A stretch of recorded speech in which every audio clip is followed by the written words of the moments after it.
Hi, welcome to our lesson planning workshop. My name is Kristen Hodnett. I will be your presenter. I'm from the Department of Special Education in the School of Ed at Hunter. My contact information is at the bottom of the screen. So if at any point I say something that you want to talk about further and the chat isn't the best way for us to do that, you can certainly email me. So copy down my email. And then I just want to alert you all to some features of this webinar. So myself and my American Sign Language interpreter, Jasper, is here to make sure that the content is accessible for everybody. You are all attendees, which means you have the ability to use the question and answer feature to ask questions. But for the most part, your voice will not be part of this presentation. That means that at certain parts, I'll stop so that we can chat back and forth using the chat feature so that it doesn't feel like I'm just throwing information at you all. So, without any further ado, I will get us started. The first thing that I'm going to do is use the chat to ask you all to take a minute and share what program you're part of, what grades you hope to teach or currently are teaching, and what subject you plan to teach. So why don't you take a couple minutes and do that? I typically work with adolescent special education students. So most of the students that I used to teach were in 6th grade through 12th grade. The other thing I'm going to do while you guys are gearing up is I'm going to make sure that you can all access the presentation. All right, we have Shayna, Catherine, Pen, Liam, Sarah. Look at this. I love it. All different grades. We have high school, we have elementary school, visual arts program. Shout out to my adolescent special ed students. We have some bilingual students, elementary, French. Good for you all. All right, keep going, keep saying hi. Shout out to your program, shout out to each other. I'm going to do just a second drop of the presentation for those of you that want to follow along. There are some links that you may want to access, and I'll keep doing that throughout the presentation to make sure everybody has it. Hi, Oscar, glad you're here. Casey, see you here, early childhood. All right. Okay, you all can keep adding what you're part of, what program you're working with in the bottom. When I planned this workshop, I tried to run the range of grades. It is hard to teach a general workshop that ranges from little guys, 3, to big guys, 12th graders. That's a really big age range. So I tried to keep our comments general, but when I provided lesson plan samples, I did my best to go as young as I could with as old as I could. So you'll see different content areas for you to think through. Let's get started. Okay, let's get started with my screen cooperating. There we go. Okay, so I'm just going to, what we're going to do here today is to think through the opening and the assessments of a lesson, ensuring that all learners are working towards the objective. So really when we focus on our lesson plans, we want to think through what we plan for our students to learn and walk away with. That's really the objective piece of it. And then the assessment is how we plan to assess that our students met the objective. So some things for us to know about this workshop. We are going to focus on learner differences. So our learners have differences for attention, learning, and motivation, along with ages and the different content areas we're teaching. The lesson plan structure that I plan to use is called the gradual release of responsibility lesson planning structure. This structure works through explicit instruction, guided practice, and independent learning, and it has a heavy focus on modeling. So the lesson plan will provide some samples as we move through this workshop.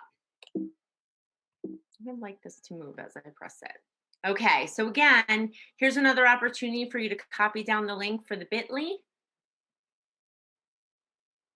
And then I also dropped it in the chat.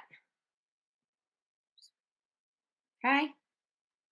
I'm going to move forward. For those of you that didn't have time to copy it down, don't worry, it's in the chat. And I'll drop it there again a little bit later. I would like this to not do that. There we go. So what is a lesson plan? In the most basic of senses, a lesson plan is just a step-by-step guide for teachers. Are we good, Jasper? Okay, sorry. A lesson plan is a step-by-step guide for teachers that outlines what they plan to do. Okay, so your objective is where you think through what you hope your students will accomplish throughout the course of that lesson and how they'll accomplish it. So, what activities or what interactions they'll have with their peers that help them work towards that objective. Typically, when we plan lesson plans, we set goals, we develop activities, we plan materials, and we think about how all of this will work together for our students. Okay, so the gradual release of responsibility. That's the style of lesson planning I'm talking about. And for some of you, that word might be a little irritating because that's not typically how we talk about it. We typically say it's the I do, we do, you do style of instruction.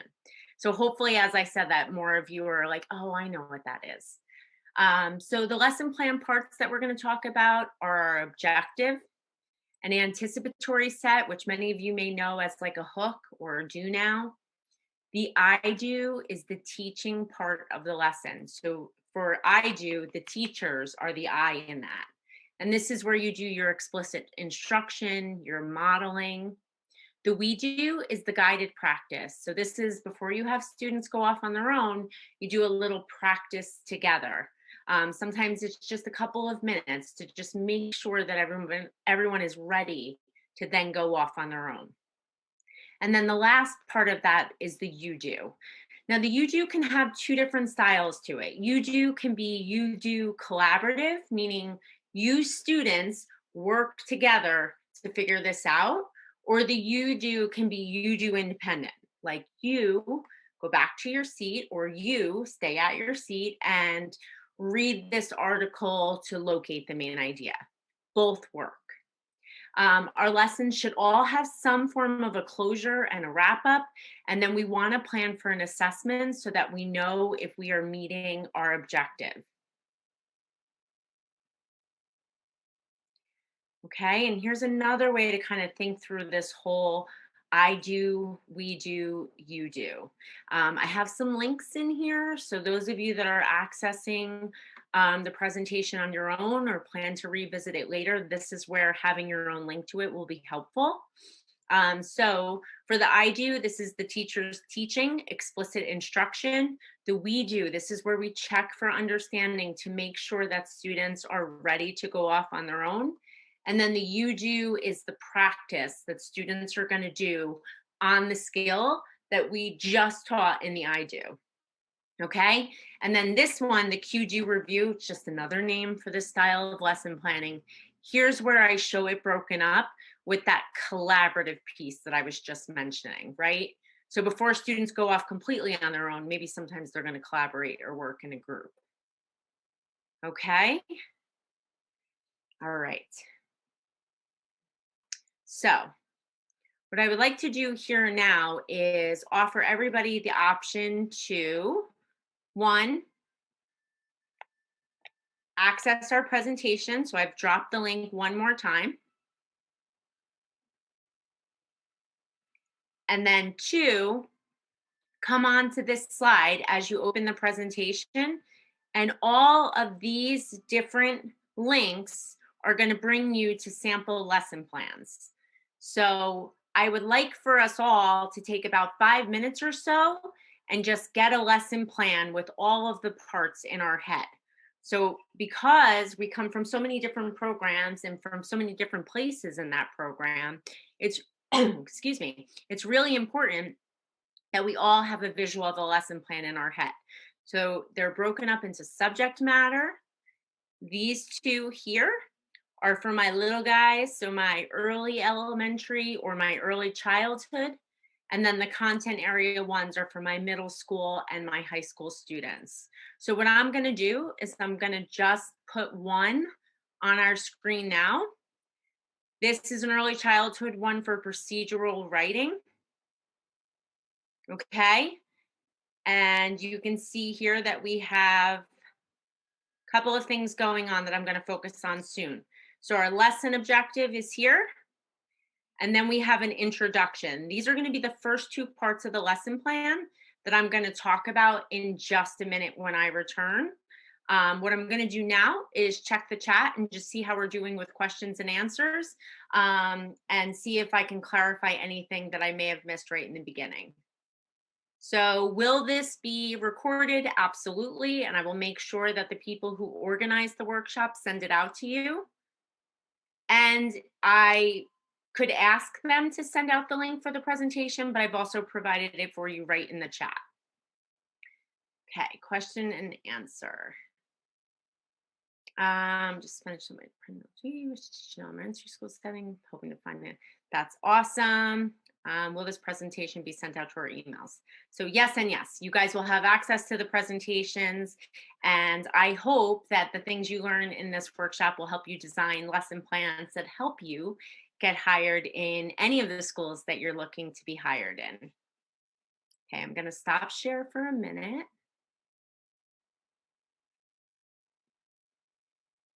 Okay.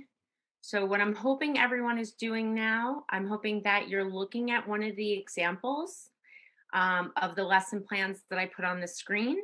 And if we think about the examples that are present there, what I would like you to do is focus on really the beginning of the lesson plan, because that's where we're going to start off. So you want to think about the objective and then what that next part of the lesson plan, they'll call it a couple of different things. Some people call it an introduction. Some people call it an anticipatory set. Some people call it a hook. Some people call it a do now. It's all the same. It's basically the launch into the lesson. And the launch into the lesson is going to be what gets our learners excited or ready or prepared for what we're about to do. So the lesson plan gallery walk is on slide 7.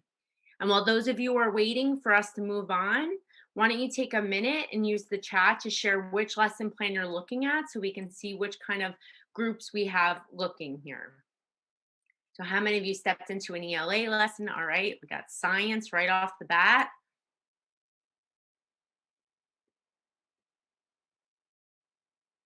Social studies, the number sense lesson. I love number sense lessons. Procedural writing, those are for our younger guys. We have some social studies again. So when you're focused in those lesson plans, even though you're living in a content area brain, I know how that works. You really focus on your content areas. I want you to think about how this educator planned their objective. That's what they plan to teach. And then I really want you to think about what they're doing to get their learners ready and excited for learning. So that's that launch part of the lesson. Okay, I'm going to go back into my share so we can all view. I'm going to do one more share of the presentation for those of you that need to access it. And if you're doing the lesson plan gallery walk, that's on slide 7. It's the one right here. I see a bunch of you have joined, which is awesome. All right, let's move on with thinking about the parts of our lesson. So the first part, again, for those of you that are accessing the presentation later on without me, I put links and I tried to make them obvious around the border. So here's one that's going to talk about a lesson plan. And then on the bottom, there is one that is going to talk about, there's one that's going to talk about a video that will show you the objectives of a lesson plan, which will be really helpful for you to look at. So the objective and the assessment, I think of these two pieces as connected because typically when we plan what we want to teach, we have to think about how we'll know our students learn that. A lot of times objectives are written the same way. So most often people use students will be able to. That's what SWBAT stands for. I like to write objectives in student-friendly language. So I like to write my objectives in I can or we can language so that it really becomes something that I planned for us, meaning me and my students, to use together. So, how do we plan our objectives? The first thing you want to do is look at your standards and decide what you need to teach. The standards can come from the city or state that you step into. Sometimes they come from a curriculum pacing or planning guide. They can come from the content area that you're teaching and what your team has decided you're focused on. Make sure that what you teach and what the student practice line up. Okay. So if I'm teaching my students how to add double digit numbers, I want to make sure that when they go into their practice, that's exactly what they're practicing. I mentioned this already, but just to say it again, while we plan the objectives as part of our lesson plans, which is a teaching tool and sometimes an administrator tool because we share it with our administrators, I really think it's important to have your objectives be in student friendly language because the students should know what you're hoping that you all do at the end of a lesson. And then plan for an assessment. So, how will you know the objective was met? Assessments can be simple too. So, for example, that 2-digit numbers. If I'm asking my students to add 2-digit numbers, my assessment may be me popping into their groups and seeing what they write on their whiteboard and then checking off yes, they met the objective or no, they didn't meet the objective just while sitting right with them. It doesn't always have to be something formal that I collect. The other thing I can do for an assessment with that type of lesson is I can ask students to do an exit ticket where I give every student a note card. The note card has one problem on it. They solve that problem and then they hand it in. So at the end, as the day is ending, I can just quickly look and sort the piles. Yes, this student met the objective. No, this student didn't. And I might need to review with them at a later date. Okay. All right, some examples of objectives. So, what I try to do here is partner the objective with a content area standard so that you can see how they go together and that they're really closely related, but they're not exactly the same. Okay, so on the left side, we have an ELA example, and on the right side, we have a math example with their standards listed right under them. Okay, and again, you'll see on both the top and the bottom of this slide that there are extra links for you to read more about a lesson plan or to watch a video about writing objectives. Okay, so our language arts, ELA is language arts. Students will be able to identify how the characters are are reacting to Atticus's decision to defend Tom Robinson in chapter 9 of To Kill a Mockingbird. Okay. So, what I want to point out here is in this objective, we have our students will be able to. So, remember our SWBAT. And then our verb right here is identify. So, we're asking students to really name how the characters are reacting or to describe it. For our math objective, we have given a shape with a smaller shape within it. So we're providing some guidelines, we're giving a tool. Students will be able to calculate the area of a shaded region by finding the area of the larger shape, finding the area of the smaller shape, and then subtracting the smaller area from the larger area. So see the difference in the two details? The math objective is really listing out some of the sequence of how students are going to be able to do this, while the language arts objective is listing out the characters, the chapter, and the book that is needed to complete these. And then if you look below, the standard is much broader than that. So the standard for ELA is really just talking about students being able to cite textual evidence. And then for the math one, they're just really talking about knowing areas, knowing formulas for areas and circumference. Okay, I'm gonna move on. All right. So some tips for writing objectives. First, you want to identify what students need to learn. So again, going back, thinking about that standard. Your standards come from your city or your state. But you can also think, and this is where I'm asking you to think about our learners diversity a little bit, what makes our learners different. We're not teaching all the same students. We also identify what students need to learn based on their needs, their interests, and the curriculum that our teams or our schools develop for us. So there's all these different pulls that help us think about what our students need to learn. Okay. Um, then what you want to do is have your verb be at the start. So we always have our students want to be able to, or students should be able to, or I can, but then you need a verb after that to show the action or the thinking that's going to be related to this objective. I really just, I should have made this even larger. Avoid using the words know and understand. And the reason for that is they can't really be measured. We can't measure if our students understood something. You want to be able to see that they've learned something. Okay. And that's why having their verb be action, I wrote in parentheses to consider blooms. A lot of times when I'm doing lesson plans with students, I just pull up a blooms chart of verbs and we use the verbs to help us think through what our students should be able to do. Okay, I have our 2 sentence starters. So students will be able to, or I can, and then you add your verb after that. Then, after you have the start of your sentence, you want to add the tools and details that will explain how the students will show this action. So, are they reading a book or a New York Times article? Are they using their independent reading book? Will they use a ruler and a shape? Are we in a science class? Are they using their lab material? Are they using a Bunsen burner?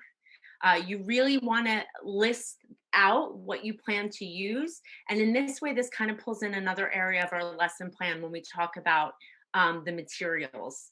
Okay, so here we're connecting our objective and our materials, which is great. That's why they exist on the same plan. And then the last thing you want to do is state how you will know, measure, or observe this action. So if students are reading a New York Times article to locate the main idea, are they writing that on a graphic organizer? Or are they telling that main idea to their partner? Or will they talk about it as a group at the end of class?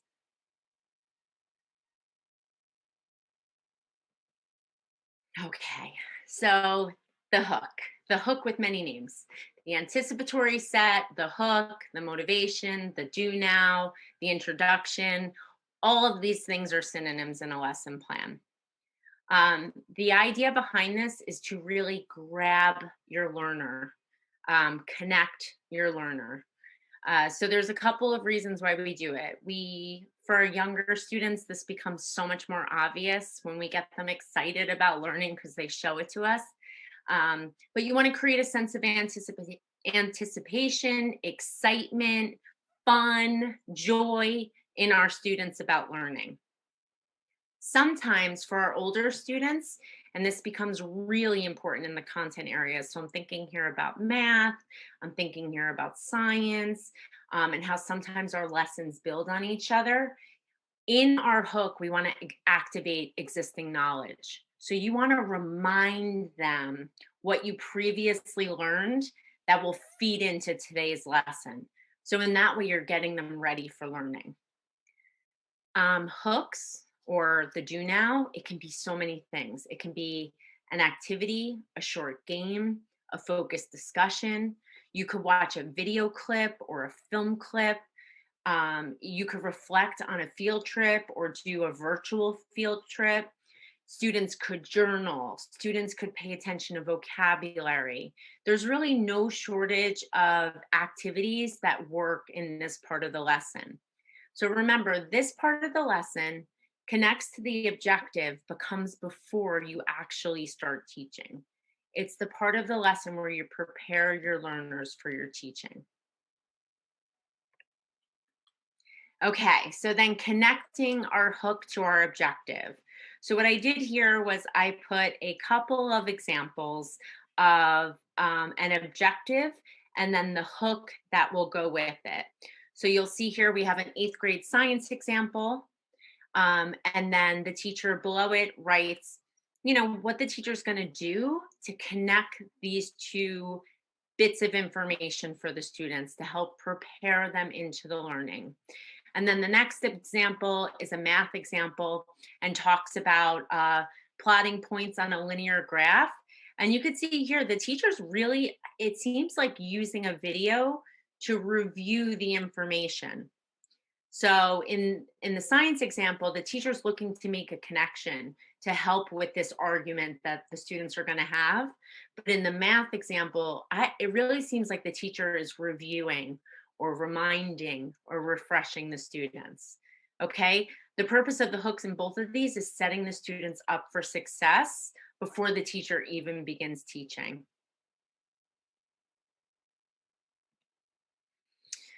All right, so looking again at our gradual release of responsibility, there is no shortage of how people organize this information, but I like this visual because it helps you think a little bit more about the student's responsibility in each part of the lesson, okay?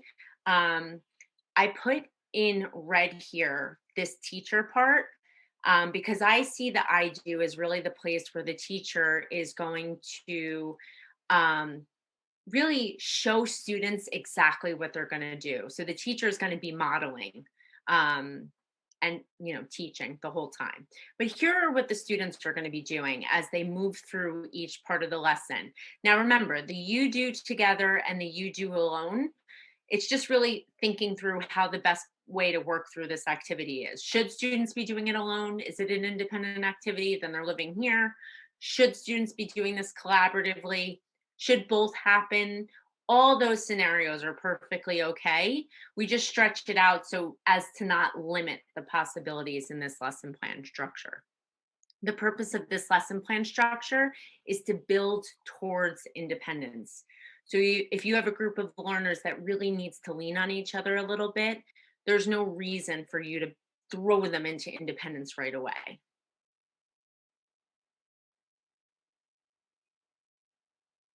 Okay. And you see in the I do part, very limited participation from students, right? Here, they're really taking in the information. This is the part of the lesson plan where the teacher is really shining. Um, if this was a lesson plan, this would be the I do part. It's me talking at you, and what are your actions here? You're listening, you're observing. Maybe some of you are note taking. Okay. Then when we move into the we do part, that's where a little bit of interaction comes in. Okay. And then when you're off on the you do, if this was a lesson plan, I would say, okay, now all of you go off and sit with your groups related to your content area and draft your objective and your hook for your content area. And that would be something you could do collaboratively. And then maybe from there, I would end the lesson with you taking that objective and your hook and then drafting the rest of your lesson plan alone. Okay, that's an example of how you would be released to more responsibility. Okay, I'm going to take another pause here for a second because this is where we're going to think about how to make our lessons really accessible by using something called UDL. And it's not a new idea, it's a newer idea for this workshop. So before that, we were living in lesson plan structures. And now we're going to talk a little bit more about learner diversity. So I want to give everybody a minute to just take in what we've done so far. Gradual release of responsibility, how we structure a lesson plan. And then we've talked a lot about our objectives and our hooks and how they're connected. The hook being a way to motivate and engage and help our learners get ready for learning, and the objective being what we hope to accomplish while we're learning. So I'm going to take a minute and check our questions and then look at our chat before we move on. After writing the objective, can the do now connect to prior knowledge? Totally. The do now can absolutely connect to prior knowledge, or does it have to be directly related to the objective? So the hook, the do now, the anticipatory set, when you're connecting to the prior knowledge, even though it feels like it's unrelated to the objective, it's not. right? Because the prior knowledge helps students get ready for the objective. And then, Keishel, can you just clarify, not even with an exit ticket? I just want to see if I missed the first part of your lesson. I mean, the first part of your question, sorry. I'm not sure. If you want to retype it or clarify, I would happily explain that. Exit tickets are usually used to check in on learning. And then my tech support is here. German, I'm having some kind of issue accessing the question and answer. Not sure why. Do I have to Oh, stop share? um, pardon me. When I look at the QA, I can see open questions. Would you like me to forward that information to you? Sure, even if you want. I'm just wondering why I can't view them at all. But yeah, if you want to read You them to should. me. Yeah, certainly. If you extend your Zoom interface, you should see a Q&A icon. If you click that, it will open, and like the chat, then shows the Q&A.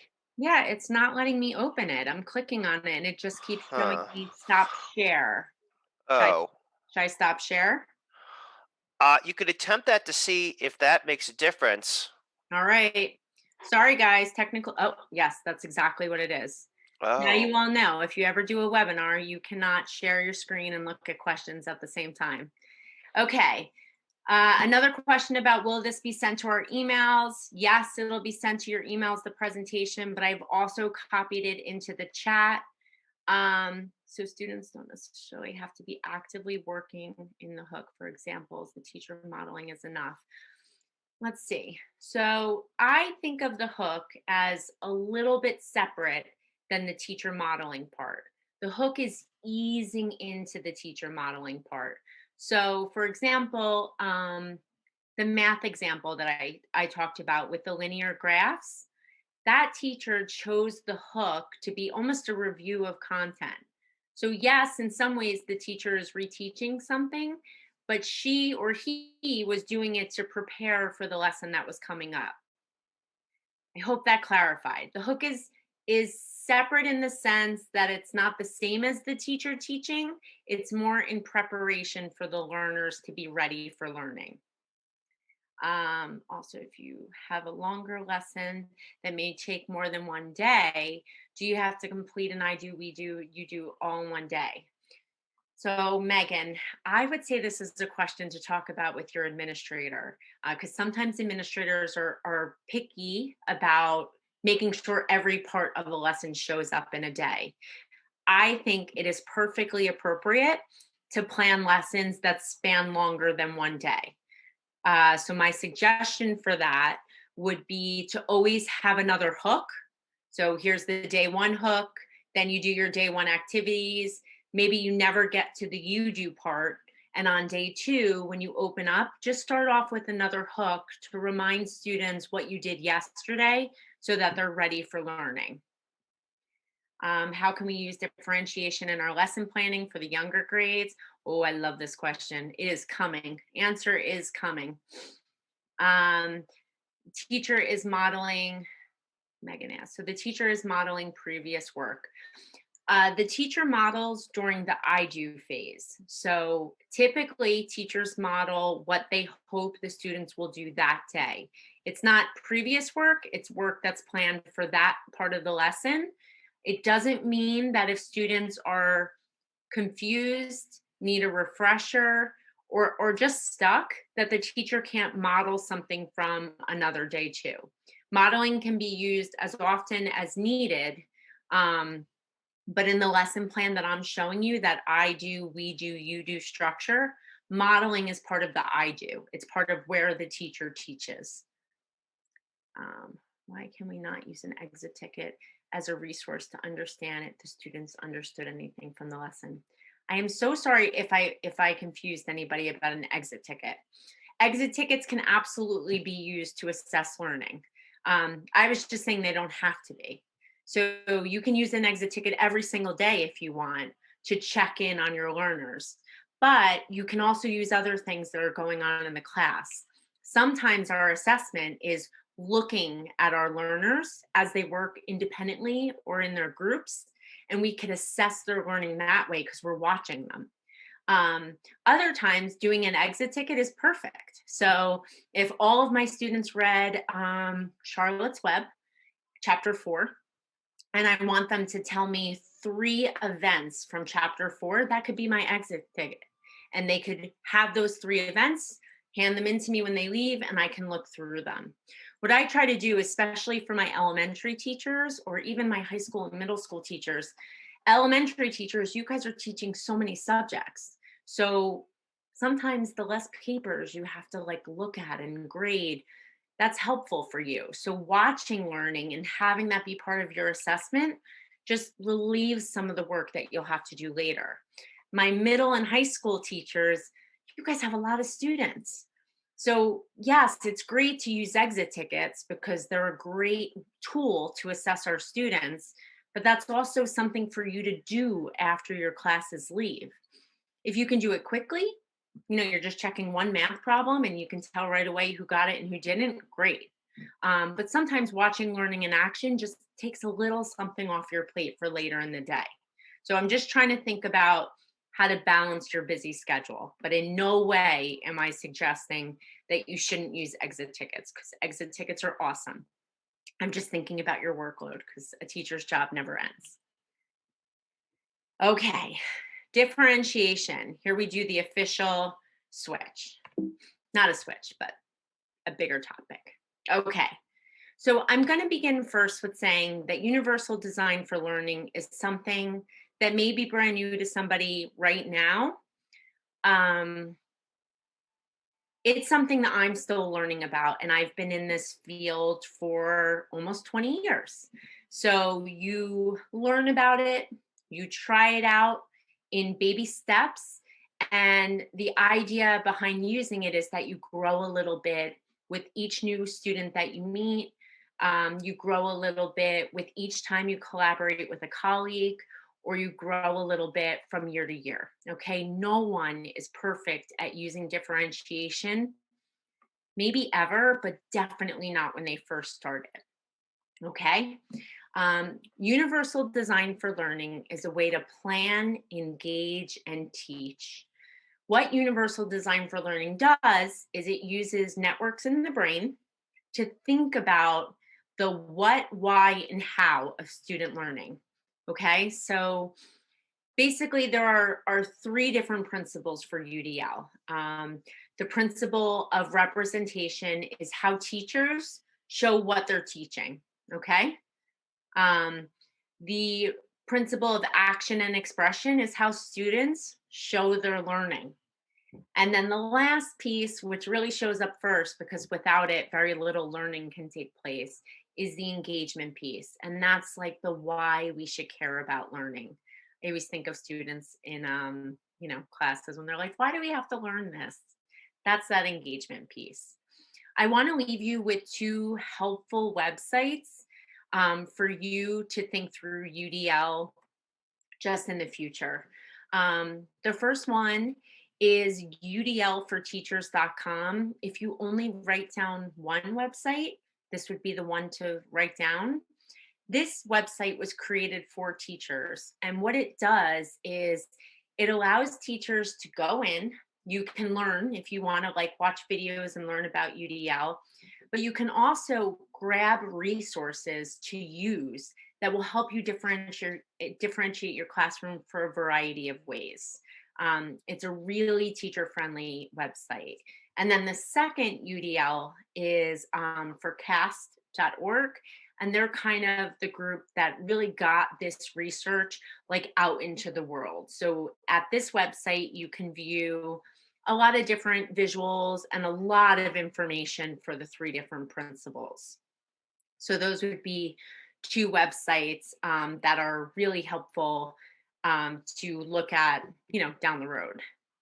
The other thing I wanted to share with you all, there's a really great parent website that is expanding in the last couple of years to be super helpful for teachers too. So this website is called understood.org. It has a lot of helpful features, and I'll just spotlight two of them. So, the first feature that I'm going to spotlight is the fact that this website allows for you to go into it and read about a number of different learning and attention differences that students may be experiencing in your class. The other thing it allows for is that you can go right into the website, and in the center, there's a box on the home page that says, My child struggles with. And then you can select from so many different common struggles that students experience in our classrooms. And what understood.org will do is it will provide you with some suggestions for what you can try that will make your classroom and your teaching more accessible for this student. So again, a really helpful website for teachers who are thinking through, sorry about that, for thinking through how to work with different learners. Okay? So udlforteachers.com and understood.org would be really great starts for differentiating in a classroom. Okay, thinking about our I do with a little bit more detail. So the I do is the teacher-led part of a lesson. Sometimes it's called the direct instruction, sometimes it's called the teaching. It's really just where the teachers are directly working, talking, teaching with their students. Um, in this part of a lesson, one of the best ways we can differentiate for our students is to make sure we don't teach in the same way every time. So, this is a simple example, but it could be helpful. Um, I'm just talking to you right now. Something that makes this lesson a little bit more accessible is for some of you, you like to see my lips talking. You like to see my face while I talk, right? So it's not just audio, it's audio and video. For other people, they may want to see a presentation. So I'm talking audio, you can see me video, and now there's a visual. So I have an image here that shows a teacher engaging with their students. And that's one of the ways that we can help differentiate in the classroom. When it's your turn as the teacher to do the I do, think of all the ways you can show and tell the information to your students so that they're not just hearing you and seeing you, but they're looking at visuals. Maybe you want to shut your voice down for a little bit because you're always the one talking at them. So you're using a video to teach them a concept. Teachers use Brain Pop a lot for videos. There's a gazillion videos on YouTube that teachers access. Sometimes providing information with a different voice helps students kind of lean into it. Sometimes it's helpful for you to have a note-taking sheet available to your students so that while you're teaching to them, you've provided them with a step-by-step list of what they should be writing down or what they should be paying attention to. Okay. And then the last thing that I like to suggest in the I do is that whatever you're hoping your students do, you find a way to demonstrate it for them in the teaching part of the lesson. So if I'm asking my students to add 2-digit numbers, one of the things I should be doing in my I do is showing them how I add 2-digit numbers. Okay. So again, just touching into that UDL during the teaching part of the lesson. Here are some of the ways that you can differentiate just during the I do part. And if this is where you start, this is a great start. Don't feel like you need to overwhelm yourself and do all of the differentiation in every part of your lesson. Yes, I hope you get to that. That's where I want you to be one day. But when you start off lesson planning, this is a great place for you to start thinking about how you can differentiate. Okay, so here is a visual with some suggestions. You can do video lectures, audio lectures, you can use websites, you can have online chats or live chats. Here, I have another list.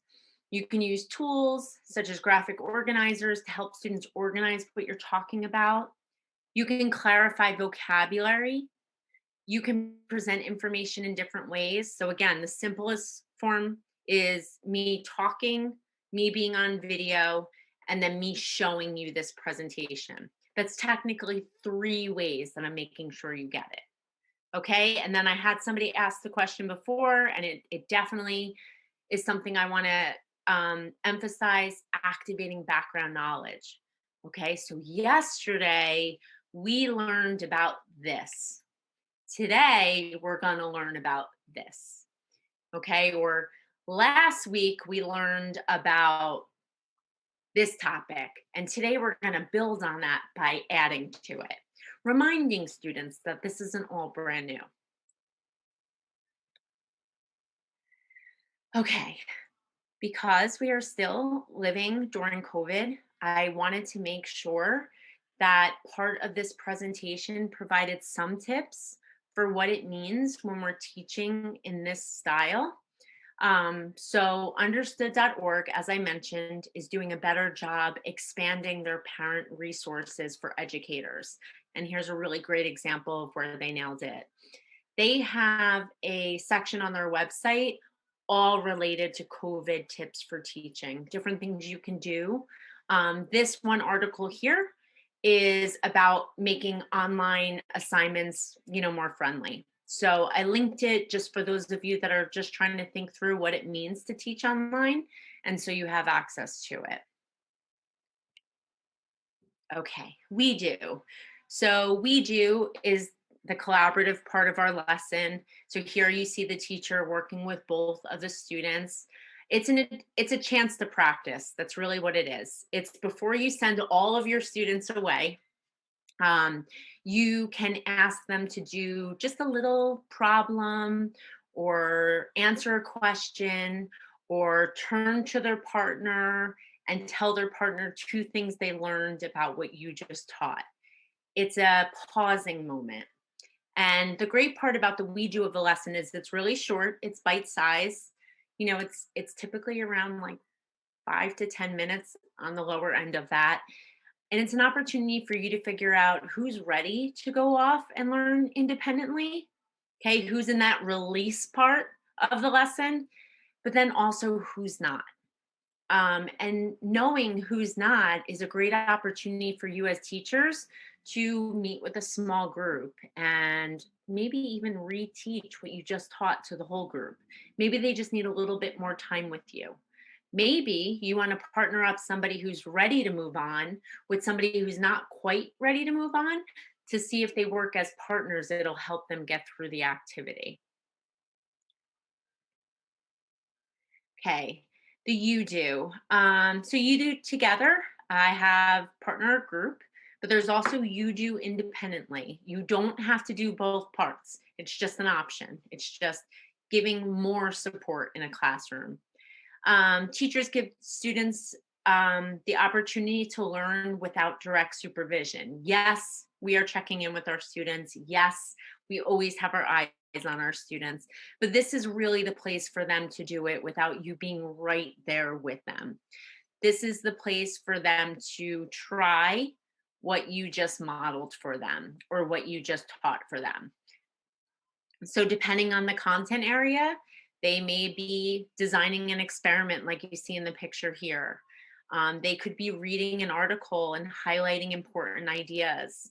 Um, Also, this might be the part where just before in the we do, you noticed there was a group of students that weren't ready to move on.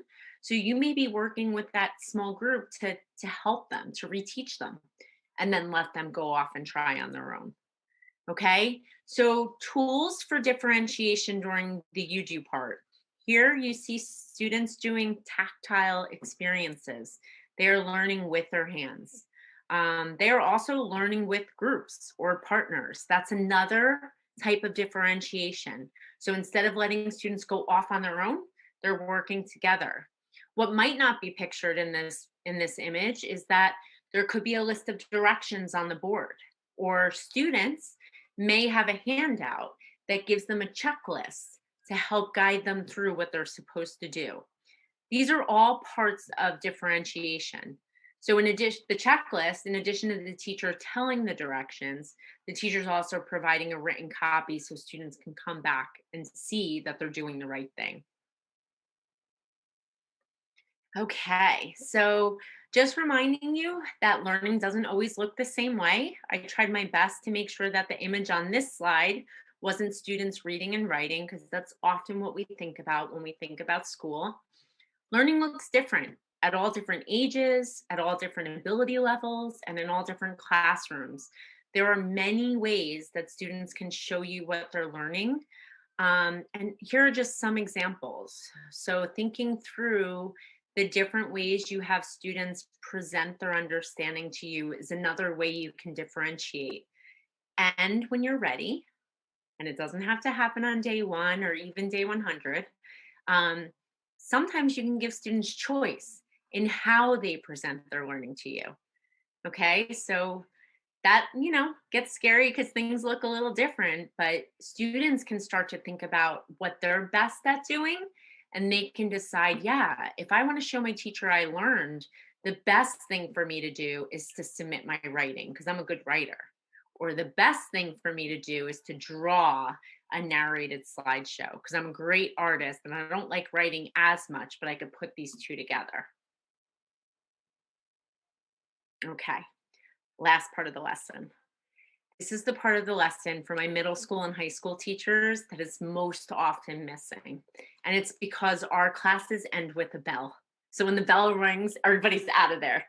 The wrap up and the conclusion is really important because there's a theory called the primacy recency theory that says people remember most what they learned first, primacy, and what they learned last.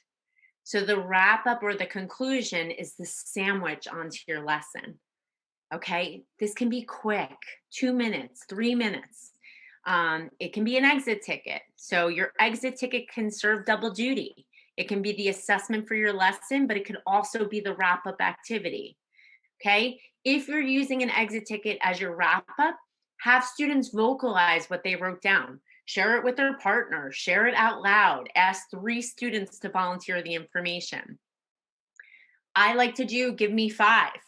And I stand in front of the room and I say to the students, okay, 5 things that happened today in class. Once we get to 5, then we're free to go. And I literally keep my hand up as we move through them.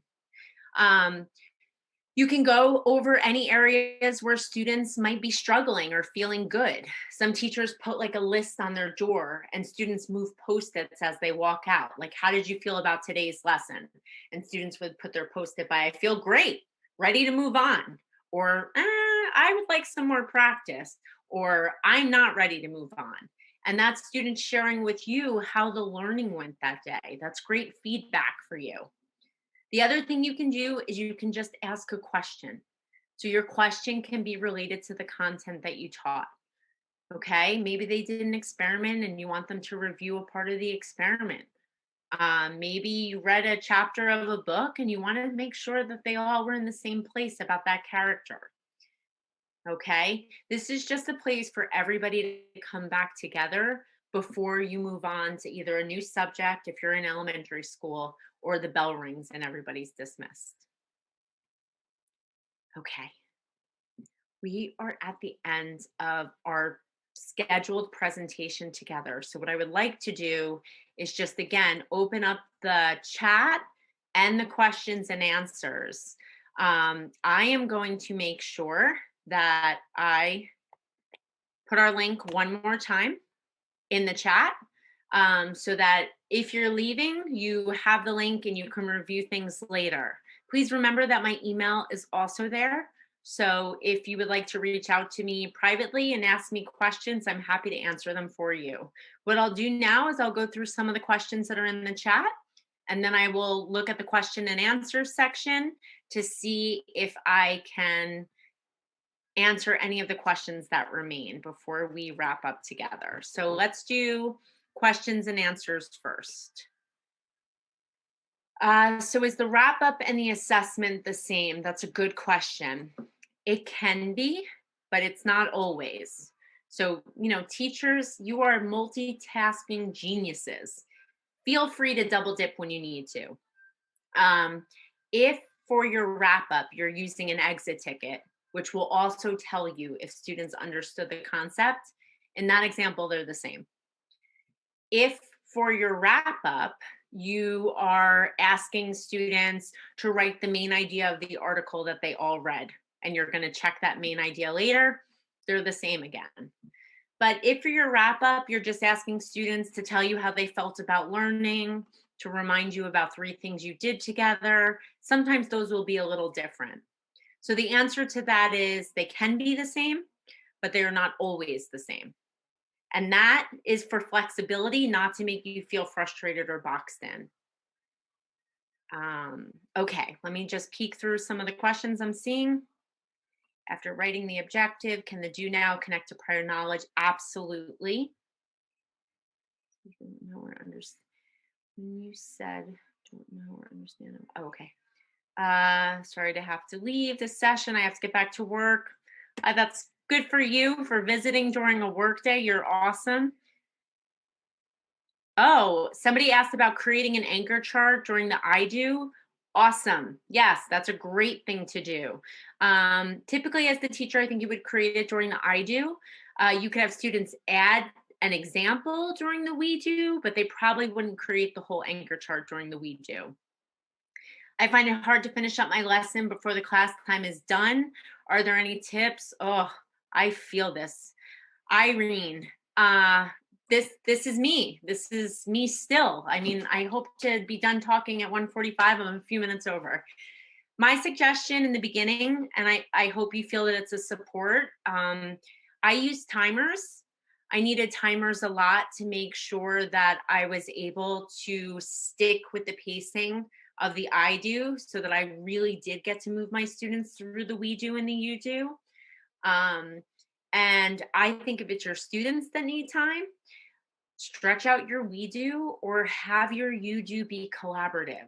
So if your students are not ready to move on and be alone, don't worry. You're the special educator. You go with them. Also, that's for general educators too.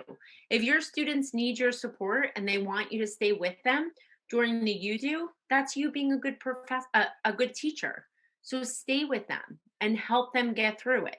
Just make sure your goal is to move them towards independence. We don't always want to be there for our students because we do want them to be independent.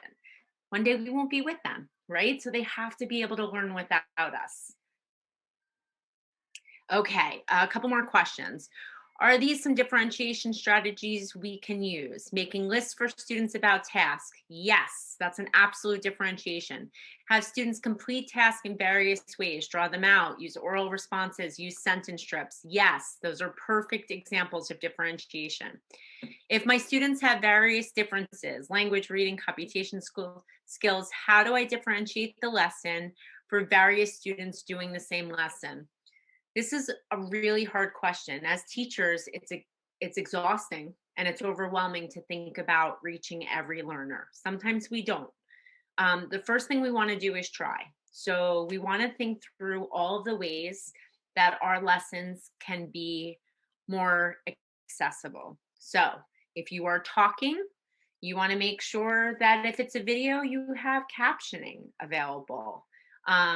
Or if it's a video and you're talking, that you have visuals present. So people aren't just looking at you, they have something else to lean onto. You, as the teacher, are also a great tool for differentiation. Pushing into groups with learners and working with them is one way you can differentiate. Partnering up students so that they're working collaboratively is another way to differentiate. Providing students with vocabulary lists in many different languages, so that if students need to know these math terms, these are the math terms in English with the definitions. Here's an image that goes with them. But here are the math terms in other languages too, so that it becomes more accessible to other learners. Can there is a possible for lesson without an I do teaching, but we just do a we do? That depends. So if you have a lesson where you're not teaching directly or modeling, so you skip that I do part, it should be something that's not brand new. Um, Maybe your I do short. Maybe your I do is just 5 minutes or so where you tell them what you're doing and then they practice it together with you in a model. I hope I answered that okay. Um, What are some ways to assess which students need support or extra support during a lesson? Does the you all do part need to be something that is not graded and the teacher should be able to tell how the students are performing just by observing? So the first lesson, how do we know when students need support? I mean, sometimes students self-identify. So I work in a lot of classrooms where I ask students to tell me if they're ready to go and learn. Thumbs up if you're ready. Thumbs sideways if you want to stay with me for a little bit longer. Thumbs down if you don't want to leave me. Sometimes they do that. I when I work with older students, I've used index cards. Put a green index card on your desk if you're ready to go on, and then I just let them be. Put a yellow index card if you would like me to visit you. You could also have them do a practice problem in the guided part, so the we do part. And if they didn't do well with it, that's how you would know they're not ready to go on. And then do you all do it? So you can observe students. Students can complete something. So sometimes if students are working in a group, they're answering word problems for math. So maybe they're writing things down and they're handing that in. I think for that part, it could be both. I think one of the things I hope you walk away with from this workshop is to think about how flexible learning can be. There aren't as many rules as we like to tell ourselves as teachers. You can assess students by watching them. You can assess students by reading the work they do. You can assess students by talking with them. There are many ways for us to figure out if our students are learning, and it doesn't have to be the same way all the time. And if you guys are new to the field, give yourself some time to learn. You're not going to be perfect on the first day, and that's okay. As long as you're growing, then you're doing exactly what you need to be doing. Is it fair to request a special ed teacher not pull a student during a critical part of a lesson? Yes. What I will say about special educators or any teacher pulling students during lessons, we want our classes to be inclusive. And inclusive means that for the most part of a lesson, students work with each other. So special ed students work with general ed students together in a space. My suggestion, if you have a teacher that's pulling a student during a critical part of instruction, you just partner with them to see if you can find another time that the student can be pulled or another way that you can work together to make sure the student doesn't miss out on content knowledge. Okay. All right. I'm going to wrap up our workshop. It's 2:02. I have provided my email. I'll write it one more time for anybody that needs to reach out. I'm going to one more time copy the presentation. But if you need to reach out with questions, you can. The other thing I'll tell you, I like to see examples as a teacher, and lesson planning was hard for me when I got started because I just couldn't wrap my head around all the pieces. There are so many examples online. Okay, look at the examples, pull parts from them that you like, work in teams with people that you go to Hunter with or people you work with. That is how we find comfort in this field. Okay, I appreciate you all. I cannot believe so many of you showed up on a 1 o'clock Tuesday. Good for you. And I wish you a great start to the semester. And I hope to hear from you soon with all of your successes in the field. Thank you.